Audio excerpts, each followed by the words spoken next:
Hi, I'm Melissa Meese, and this is another episode of At Home with Childcare Group.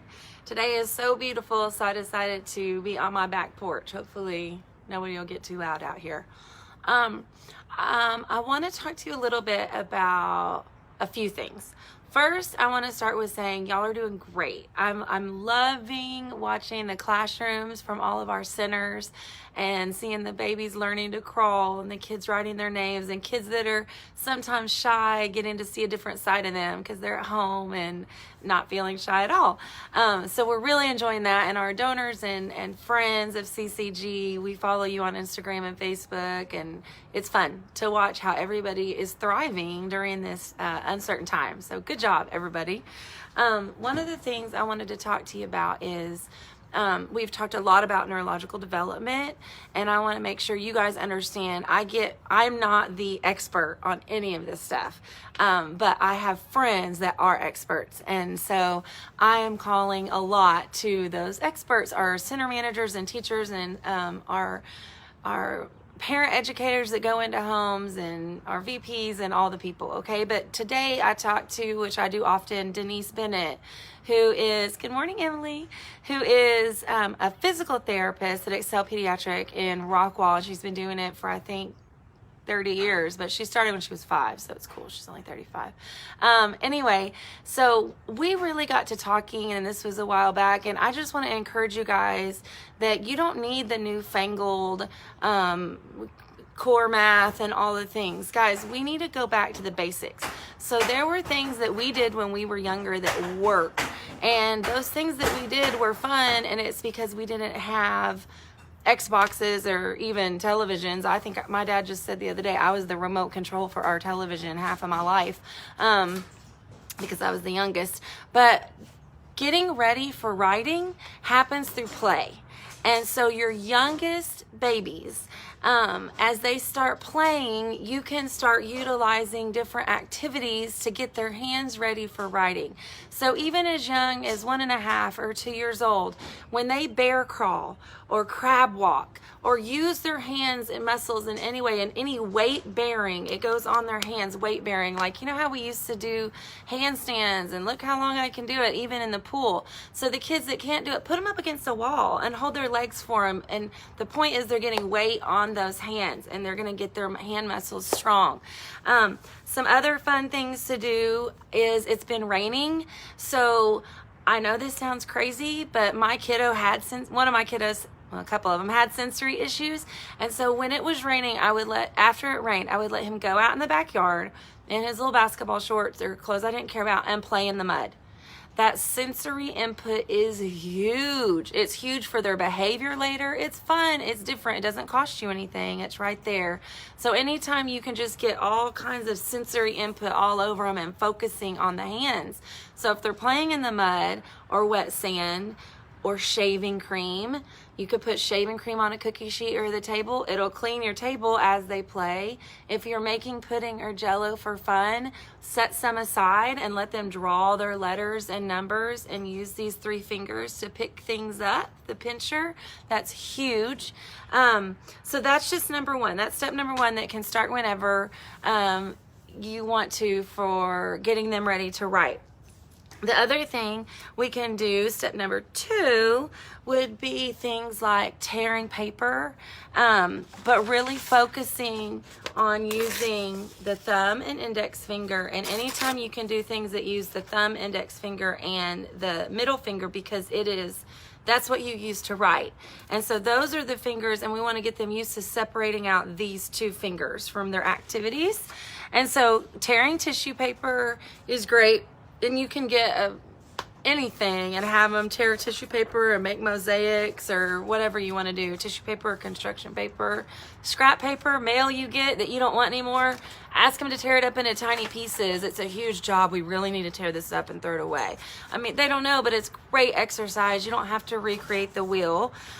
Something else you can do is, I know we're all using a lot of soap now. So when your soap containers go empty, clean them out. And thanks, Z. And clean them out And you can use them for all kinds of stuff. The main thing is, look, when you push down, you're using your index finger. You're strengthening that muscle. And so you can do it in the bathtub. You can put colored bubbles in here and let them push it in the bathtub. You can put their baby soap in here and let them use it when they clean themselves. It can go outside and they can make designs with colored water on the sidewalk. The point is, you need to push down. The other thing that we have around the house are these empty bottles. Do you tell them to move their the last 2 fingers here? We only want them using these 3 fingers. That's another good way. Y'all, get them cleaning. You can even make stuff up. Like, I'm sitting out on my back porch. I do not need my bricks cleaned. But if I had a 3-year-old with a lot of energy that I knew I needed to work on pre-writing skills, you better believe I put them out here with this, water, and a sponge, and tell them that they needed to do that. Keeps them busy. It's good for their proprioception and neurological development, and it will help with behavior issues. But don't use it as a punishment if you don't have to. And then once you're done with, once you've accomplished all of that kind of stuff, you can start with scissors. So scissors come before writing. And when I go to our centers, the kids are obsessed with using scissors. Now, I don't have little kids at home and we're obviously quarantined, so we're just gonna use what I have at home. My girls are grown-ups, so we use big kid scissors, okay? But look what fingers you use when you use a scissor. The same 3 fingers you use when you write with a pencil. So that's why this is our next step. So things you can do for that is just get a piece of scrap paper and do your own dot to dot. Step 1, they draw between the dots, if they can, with a marker or a pencil or highlighter, okay? That's step 1. It doesn't have to be pretty. This is great. It's just practice. And then step 2 would be that they could cut around what they just drew if they want to. Another good way to practice with scissors, the very beginning, is just draw a straight line. Ask them to cut along the straight line. That's it. Be encouraging. If it's not great, be like, oh my gosh, you're making so much progress. You don't have to lie and say they did an amazing job, but you can just be really proud of them. Like, I love how focused you are right now. That is so great. After you do straight lines, you can go with homemade zigzags. And then finally, you can start doing curves. Y'all, if what I see in our centers and with our families in homes, we know that they love scissors. If you are a child care group family and you don't have scissors, feel free to message me and we'll try to get you some, because this is a really great skill for the kids for when they're getting ready to write, and our whole childhood can be getting ready to write. The other thing that's fun, if dad has tools, or mom, around the house, it is really, really good to get nuts and bolts. I think that's what these are called. I got them from my dad, not gonna lie. The bigger the better to start with.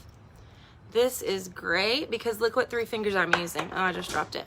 I'm using my 3 fingers that you use when you write. And so they are getting practice and building those muscles when they twist it. And you can really focus on asking them to separate those other 2 fingers, the pinky and the ring finger, from everything they're doing. And then finally, if you have kids getting ready to go to kindergarten next year, it's super important that you start putting a pencil in their hand, okay? So, oh my God, I think I told y'all the other day, 19 years ago, I was a bilingual kindergarten teacher in Pleasant Grove, and I mean, he was one of my favorite students, but day 1, y'all, he came in terrified. He didn't speak any English. He had just 2 days ago came to America, and it was a very strenuous process, and I think his parents were really just trying to survive. So holding a pencil or even owning a pencil had never been on their radar. So this poor baby didn't even know what a pencil did. He probably thought I was like a magician or like some, hopefully Glinda the Good Witch, but he had never held a pencil. So after you do all these steps and you feel like your kiddos are ready, start teaching them just how to hold the pencil and let them watch you write with it. Like, look what it does. Eduardo didn't know what it did. Like, I literally had to show him what it did, and it quite frankly terrified him a little bit at first. So you hold the pencil and write with it as they get older. One of the things right before we're about to be done, but I want to say, how do you know if your kiddo is right-handed or left-handed? Now listen, some of our daddies and grandpas and uncles and friends, all well-intentioned, want certain kiddos to be left-handed so they can throw left-handed, or we want them to be right-handed because it's just easier, and we're right-handed and everything we have in the house is right-handed and most people are right-handed, so let's just encourage them to write with the right hand. Please don't do that. That is, if they are picking up pencils or crayons or markers with both hands, that's just where they are neurologically, and that is okay. All these activities can be done with both hands. It doesn't hurt anything. The thing is, if you choose for them, that's really hard to undo later, and it can literally affect their neurological development. I know it sounds crazy, but it can, and have effects on other things. Just like we learn neurological development affects potty training, picking the wrong hand can affect other things in their life as they grow up. So as a parent or caregiver, what you can do is when you give them something, don't give it to them on a certain side. Put it right in the middle. When you dump out their crayon box, put it right in the middle of their two hands. When you give them their spoon to eat their food, right in the middle of their two hands. You have no opinion on what they use. If on Mondays and Wednesdays they were right-handed, on Tuesdays and Thursdays they're left-handed, go with it. It doesn't matter. Eventually, neurologically, most people will pick a hand. Or maybe your kid is gifted and they're just going to use both hands, and that's okay too. Just make sure you don't force one either way. So I think that's all we have for today at getting your kiddos ready to write. Denise and I are coming up with some segments on positive disciplining and challenging behavior that will be coming up, that'll be good all the time, but really hopefully helpful during this coronavirus when we're all together all the time. But that is all we have for today on our segment of At Home with Child Care Group. Thanks for joining me. I love seeing your faces. We have a new challenge coming up. I'm going to go ahead and give my friends that are watching right now a heads up. It's going to be show us your Cinco de Mayo spirit. Okay, so it can be anything, and we're gonna do a drawing for winners. Our last winners got Walmart gift cards in the mail, or they're on their way. If you haven't given me your address, I need it. They're on their way, and so it's fun, and we do what we say we're gonna do. So be creative. I mean, dress like Frida Kahlo, have taco night, lip sync to Selena, or play your mariachis, or even grito. I would love to see some good gritos. So that's going to be our new challenge. So start thinking about it and send me your ideas. If teachers, center directors, Emily, your people, the at-home child care group people, you guys encourage them to join in, because it's really fun, and we want to, love on our Hispanic families and our culture, and we all have a little bit of this in it. I mean, I know you guys like Taco Tuesday too. So anyway, it was fun. Thanks for joining me, and go enjoy the rest of this beautiful day. You're welcome.